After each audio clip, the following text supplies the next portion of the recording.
नमस्ते साथीहरू, आज माघ 23 गते 2080 सालको टेक्निकल एनालाइसिस लिएर उपस्थित भएको छु। मार्केट घट्दो क्रममा आज लगातार 2 कारोबार दिनदेखि बढ्न थालेको मार्केट अबको रेसिस्टेन्स कति र झर्छ भने अबको सपोर्ट कति र अबको भावी रणनीति चाहिँ के हुन्छ र अलिकति ब्रोकर एनालाइसिस र अलिकति फन्डामेन्टल एनालाइसिस गर्नेछौँ र एसएस प्रोबाट कुन कम्पनीलाई आज बाई सिग्नल दियो त त्यसको बारेमा पनि आज विशेष चर्चा गर्नेछौँ। त्यसैगरी तपाईहरु नयाँ हुनुहुन्छ भने मलाई सब्स्क्राइब गर्नुहोला, किनभने यस्ता खालका डेली एनालाइसिस भिडियोहरू, आईपीओ रिलेटेड भिडियोहरू, म शेयर मार्केट रिलेटेड भिडियोहरू म ल्याइराख्छु छु। त्यसैले एउटा सब्स्क्राइब र लाइक चाहिँ गरिदिनु होला, जस्तो लाग्छ त्यस्तै कमेन्ट पनि गरिदिनु होला। अब लागौं टेक्निकल एनालाइसिस, बेसिक एनालाइसिस हेर्नलाई। आज नेप्से परिसूचक 9.44 अंकले इन्क्रिज भएर 0.45% ले बढेर 2085.71 बिन्दुमा क्लोजिङ दिएको छ नेप्से। आज हिजोको भन्दा केही इन्क्रिज छ भोल्युम। आज 2 अर्ब 59 करोडको लगभग भोल्युम अथवा टर्नओभर देख्न पाइयो। त्यसैगरी आज हेर्ने हो भने आज 76 लाख किताको कारोबार भएको छ। आज 181 कम्पनीका लगानीकर्ताहरूले कमाएका छन् भने 57 कम्पनीका लगानीकर्ताहरूले गुमाएका छन्। त्यसैगरी 9 वटा कम्पनीका लगानीकर्ताहरू जस्ताका तस्तै रहे। भनेको प्राइस चाहिँ उनीहरूको अनचेन्ज नै रह्यो, चेन्ज भएन। आज मार्केट बिहान खुल्यो 2073.83 बाट खुल्दा बित्तिकै थोरै सेलिङ प्रेसर देख्न सकिन्थ्यो। लगभग 2068 सम्म झरेको मार्केट बढ्दा 2087 सम्म बिहानै 11:10 मै त्यहाँ चाहिँ मार्केट पुगिसकेको थियो र त्यहाँबाट आएको फल चाहिँ 2071 सम्म आयो। फल बढ्यो, बढ्दै केही सेलिङ प्रेसर आए पनि त्यसलाई पचाउँदै त्यसलाई चाहिँ हाई बनाउँदै मार्केट चाहिँ लगभग तपाईको 1:20 जाँदाखेरि दोस्रो टप लागेको थियो। फेरि दोस्रो टप लागेर मार्केट सेलिङ प्रेसर आयो। फेरि सेलिङ प्रेसर आउँदाखेरि यताको हाईलाई चाहिँ हाई भन्दा खासै तल नगइकिनै त्यहाँबाट बन्न थालेको मार्केट चाहिँ फेरि तेस्रो टप यानि कि ट्रिपल टप लागेर मार्केटले क्लोजिङ दिएको छ। आज चाहिँ मार्केटमा त्यति उत्साह छैन, भोल्युमबाट नर्मली देखिन्छ, टर्नओभर पनि त्यति राम्रो छैन। त्यसपछि चाहिँ मार्केटले अब हेरौँ गेनर कम्पनीहरुमा आज समाजको चाहिँ पोजिटिभ सर्किट लाग्ने क्रम जारी नै छ। त्यसैगरी जीएलबीएसएल गुराँस लघुवित्त 9.42, त्यसैगरी युएआईएल चाहिँ युनाइटेड अजोड इन्स्योरेन्स कम्पनी 7.40 अंकले बढेको छ। दोर्दी 6.96 अंकले बढेको छ। त्यसैगरी एलयुके लक्ष्मी उन्नति कोष 6.32 ले बढेको देख्न पाइयो। त्यसैगरी टप लुजरमा हेर्ने हो भने एसपीसी आज 10% ले नेगेटिभ सर्किट लागेको छ। र एनटीसी देखिहाल्नु भयो, हिजो अन्तिम प्रहरमा एकदम पोजिटिभ सर्किट लागेको थियो र आज त्यसको चाहिँ प्रॉफिट बुक देखिएको छ। 5.10% ले डिक्लाइन छ एनटीसी। त्यसैगरी एमएसएचएल पनि 2.13 ले 2.13% ले गिरावट आएको छ। र हेरौँ टप टर्नओभरबाट हेर्ने भने एचआरएल को आउने क्रम जारी नै छ। टप टर्नओभरमा धेरै दिनदेखि देखिएको छ। त्यसैगरी एमियान, एनआरआईसी, एनटीसी र हाथवे टप गेनरमा देखिन्छन्। त्यसैगरी हेरौँ टप भोल्युमबाट हेर्ने हो भने आज एनएसआईएफ2 का लगानीकर्ताहरूको चाहिँ भोल्युममा टपबाट यसमा यो चाहिँ देखियो, एचआरएल पनि देखियो। त्यसैगरी एमियान र अपी पनि टप भोल्युममा अगाडि देखिन्छन्। टप ट्रान्ज्याक्सन यानि कि धेरैवटा कारोबार चाहिँ कसका भयो त भन्दा एचआरएल, सोना, सीएलआई, आरएनएलआई र आईएलआई का चाहिँ तीनवटा चाहिँ बीमा कम्पनी देखिन्छन् भने एउटा चाहिँ उत्पादन क्षेत्र र एउटा चाहिँ निर्जीवनबाट देखिएको छ। आज 315 वटा कम्पनीको कारोबार भएको छ। अब हेरौँ सब इन्डेक्स। आज बैंकिङ इन्डेक्समा ग्रीन सिग्नल देखिन्छ 0.18%। नेप्से आज 0.45 ले बढेको हो भने आज चाहिँ बैंकिङ इन्डेक्स 0.18 ले ग्रीन देखिन्छ। विकास बैंक हेर्ने हो भने 0.86 ले ग्रीन देखियो। Finance 0.31, hotel and tourism 0.75, hydro 0.77, investment 0.20, life insurance 0.75, manufacturing and processing 1.08, micro finance index 0.83, mutual fund 0.24 र नन लाइफ 1.07 ले हरियो देखिन्छ भने अदर इन्डेक्स एनटिसीको कारणले गर्दा अलिकति धेरै वेट बोकेको कम्पनी भएको भएर आयो अदर इन्डेक्समा एनटिसीको चापले गर्दाखेरि रेडमा चाहिँ टुङ्गिएको छ। त्यसै गरी ट्रेडिङ इन्डेक्स पनि 0.54 ले डिक्लाइन नै देखिन्छ। आज सबै लगभग बराबरीले मार्केटलाई योगदान दिएका छन् बढ्नमा भने अदरले र ट्रेडिङले थोरै असहयोग मात्रै गरेका हुन्, नत्र बराबरी बिलो 1% नै देखिन्छन्। म्यानुफ्याक्चरिङ र चाहिँ नन लाइफ चाहिँ एकलाई अलिकति क्रस मात्रै गरेका छन्, त्यति धेरैले पनि फरक छैन। सबै सेक्टरहरूको योगदान बराबर देखिन्छ। अब लागौँ टेक्निकल एनालाइसिस तर्फ। नेप्से परिसूचक आजको क्यान्डल हेर्ने हो भने लगातार 3 कारोबार दिन घटेको नेप्से आज 2 कारोबार दिन बढेको छ। उत्साह त्यति धेरै देखिँदैन। ठुल्ठुलो क्यान्डलले घटेको थियो भने नर्मल क्यान्डलहरूले दुईटा क्यान्डलहरूले चाहिँ ग्रीन सिग्नल दिएको छ। र हिजोको हाई पोइन्ट भन्दा आज माथि गएर क्लोजिङ दिएको हो। यो बुलिश साइकोलोजीको क्यान्डल यहाँ देख्न सकिन्छ र यो प्यारालल च्यानललाई पनि यसको अलिकति रेसिस्टेन्समा पुगेको हो कि जस्तो पनि यहाँबाट देखियो। यही हेर्ने हो भने यहाँबाट बढ्दै गरेको मार्केट यहाँ ठोकेर आउँदाखेरि यही प्यारालल च्यानल बनाएर यहाँ मिडल चाहिँ च्यानलसम्म आएर यतातिर लागेको मार्केट यसलाई ब्रेकआउट गरेर माथितिर लाग्छ या यहीँबाट चाहिँ रेसिस्टेन्स बनाएर तलतिर लाग्ने हो, त्यो चाहिँ आगामी दिनले नै बताउला।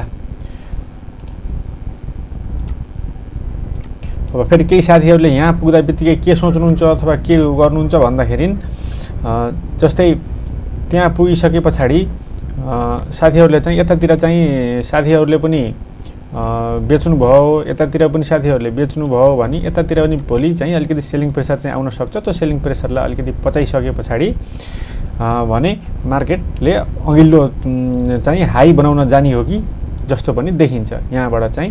अब सर्वप्रथम त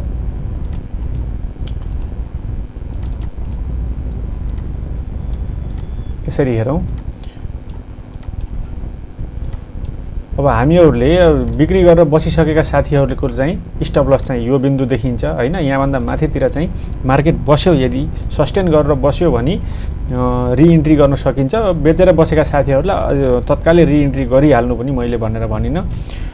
त्यसै गरी स्टप लस गर्ने साथीहरूलाई चाहिँ अबको स्टप लस बिन्दु भने यही नै देखिएको छ। यहाँबाट तलतिर मार्केट लाग्छ भने चाहिँ यतातिर स्टप लस गर्नलाई चाहिँ हेर्दा पनि हुन्छ। लगातार 2 दिन चाहिँ 2 कारोबार दिन चाहिँ मार्केटमा ग्रीन सिग्नल नै देखिएको छ। अब भोल्युमबाट हेर्ने हो भने भोल्युम त्यस्तो उत्साहजनक भने देखिन्न, भोल्युम कमै छ। भोल्युमबाट हेर्ने हो भने एभरेज भोल्युम भन्दा हिजोभन्दा अलिकति बढेको छ, तर हिजो चाहिँ एनटिसीले गर्दा अलिकति धेरै आएको र भनेर सोच्ने हो भने चाहिँ हिजोको एभरेज तुलनामा चाहिँ हिजोको जति नै आजको भोल्युम देख्न पाइयो। त्यसै गरी आरएसआई हेरौँ। आरएसआई आज 52 को लेभलमा उक्लेको छ। 46 सम्म आएको आरएसआई अहिले 52 सम्म गएर क्लोजिङ दिएको छ। एमएसिडीबाट हेर्ने हो भने एमएसिडीमा चाहिँ हिस्टोग्रामहरू नेगेटिभ एरियामै छन् र एमएसिडीका लाइनहरू भयो भने पोजिटिभ एरियातिरै अझैसम्म देख्न पाइएको छ। अब यिनीहरू चाहिँ हिस्टोग्रामहरू पनि अहिले चाहिँ एकदम अलिकति गाढा छैनन्, यिनी चाहिँ हैन मधुरा खालका बार देखिएका छन्। यसबाट भने बाई त्यति देखिएन। अब प्राइस वाइज क्यान्डलले देखाएपछि इन्डिकेटरहरूले त बल्ल देखाउने हुन्। अब पहिला चाहिँ क्यान्डलबाटै हामीले कन्फर्मेसन लिनुपर्ने हुन्छ। अब धेरै पनि छैन मार्केटलाई चाहिँ यतातिरबाट माथि सस्टेन भयो भने खरिद गर्ने र यहाँ खरिद गरेका साथीहरूले स्टप लस यतातिर राखेर गर्दा पनि राम्रै हुन्छ। मार्केट चाहिँ खासै तलतिर झर्ला जस्तो देखिएको छैन, किन भन्दा टर्नओभर एकदमै कम छ। मार्केटको चाहिँ अलिकति कन्फिडेन्ट लेभल भने 45 मा चाहिँ देखिन्छ। मार्केट कन्फिडेन्स 45.75 मा देखियो। त्यसै गरी यहाँबाट चाहिँ तपाईहरुले हेर्नुस् है, यसरी हेर्नुहुन्छ भने जस्तै यहाँदेखि बन्न थालेको मार्केट हैन, यहाँदेखि बन्न थालेको मार्केटलाई यहाँ चाहिँ लगाएर फिबोनासीको लेभल लगाएर हेर्ने हो भने 0.2 यहाँबाट हेर्नै पर्ने कुरा छ 0.2 अब यहाँबाट बढ्दै गरेको मार्केट हैन यहाँबाट चाहिँ बढ्दै गरेको मार्केट यहाँ 0.23 मा केही पनि कुनै पनि रियाक्ट नगरिकन सिधै तल आएको थियो त्यसपछि यहाँ फेरि रेसिस्टेन्ट लियो 0.23 छकै चाहिँ बिन्दुमा चाहिँ रेसिस्टेन्ट लिएर फेरि घट्दै गर्दाखेरि यतैबाट चाहिँ फेरि अलिकति सपोर्ट लिएर फेरि फर्किने क्रममा छ अब यहाँलाई डब्लुबाट प्याटर्न बनाएर माथितिर जान पनि सक्छ यसरी पनि ख्याल गरेर हेर्नु होला तपाईहरुले चाहिँ नियालेर हेर्न सक्नुहुन्छ फिबोनासीबाट पनि देखियो अब एकचोटी हेरौं बोलिङ्गर ब्यान्डबाट हेर्ने हो भने मिडल ब्यान्डलाई रिटेस्ट गर्न गएको हो या मार्केटको अबको आगामी यात्रा माथिल्लै हो भनेर चाहिँ मिडल ब्यान्डमा गएको रिएक्टले चाहिँ जनाउने छ मिडल ब्यान्डमा गएर कस्तो खालको रिएक्ट गर्छ मार्केटले त्यसलाई चाहिँ मजाले नियालेर हेर्नुपर्ने देखिन्छ अब हेरौं हाइड्रो पावरलाई बोलिङ्गर ब्यान्डबाट मात्रै आज लगाएर हेरौं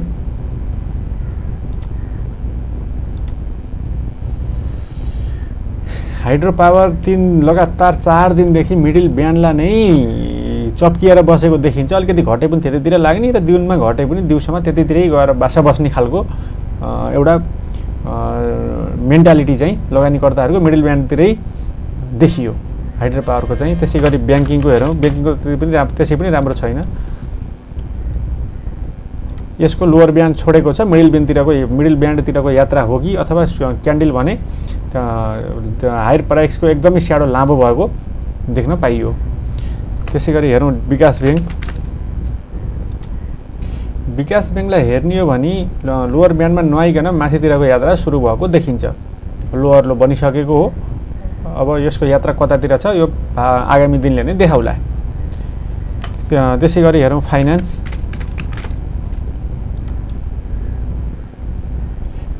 पनि सेम छ मिडल ब्यान्डले नै अलिकति चुम्बकीय काम चाहिँ गरेको हो कि जस्तो देखिन्छ त्यसमा पनि त्यति राम्रो सेन्टिमेन्ट भने देखिँदैन त्यसैगरी हेरौं लाइफ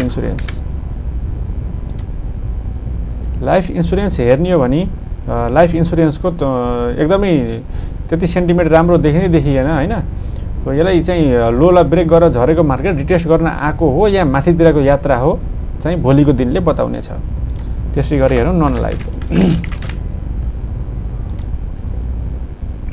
नन लाइफको पनि सेम नै छ दुईटा ब्यान्डहरु फुक्दै छन् लोअर ब्यान्ड छोडेको छ अब यसलाई भने यदि लगभग लिनियर नै भनी यसलाई एउटा यहाँबाट माथितिर लाग्छ भने चाहिँ यसलाई लिन सकिन्छ यतातिर हेर्न सकिन्छ र यतातिर यहाँ भन्दा तलतिर क्लोजिङ दिन्छ भने स्टप लस गर्न सकिनेछ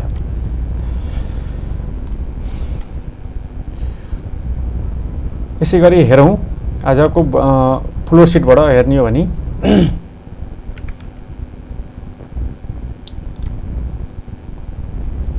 आज 42 नम्बर ब्रोकरको खरिद छ 58 नम्बरको ब्रोकरको खरिद छ दुईटा ब्रोकरको आज खरिद देख्न पाइएको छ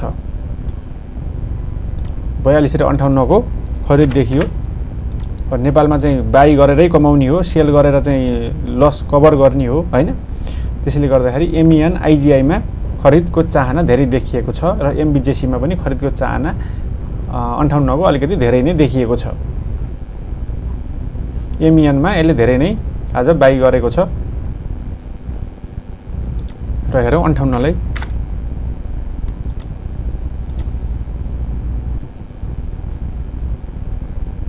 यूएनएचपीएल मा 46% र हाथेमा 16% को खरिद देखिन्छ यसबाट र यूआईएल मा 67% मा देखिन्छ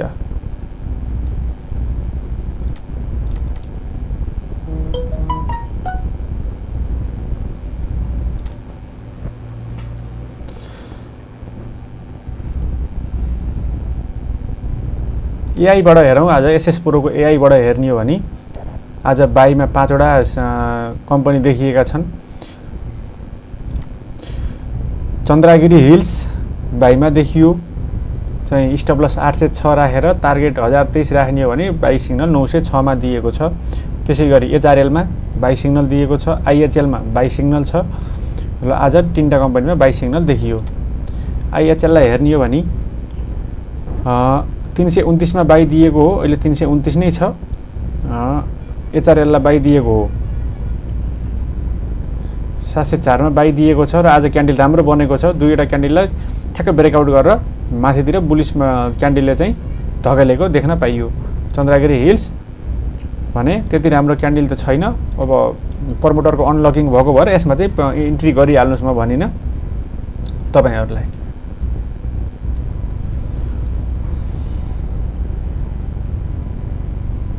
फन्डामेन्टलबाट एकचोटी हेरौं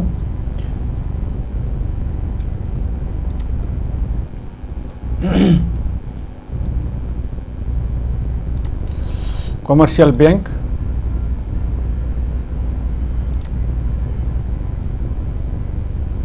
सेकेन्ड क्वार्टर बाट हेर्ने हो भने पर सरी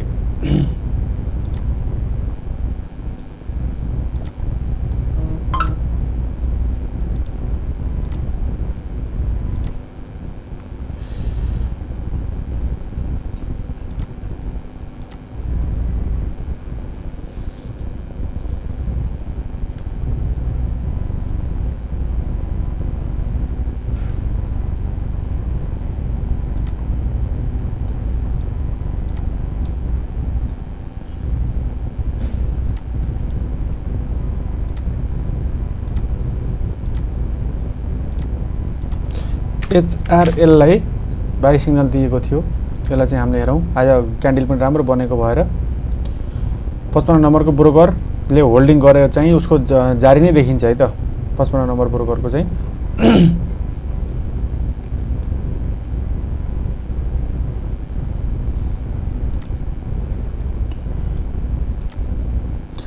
ल अब तपाईहरुले चाहिँ बाईको लागि चाहिँ एमएससीडी बाट हेर्ने हो भने यसलाई कुर्न सक्नुभयो यहाँबाट हेर्ने हो भने चाहिँ मैले तपाईलाई दुईटा बिन्दु दिएको छु यतातिर चाहिँ तपाईले यसलाई यो भन्दा माथि गयो भने र यो भन्दा तल गयो भने स्टप लस यहाँ भन्दा माथि गयो भने बाई गर्नको लागि म चाहिँ तपाईहरुलाई सजेस्ट गर्न चाहे ल भिडियो हेर्दिनु भयो तपाईहरुलाई धेरै धेरै धन्यवाद।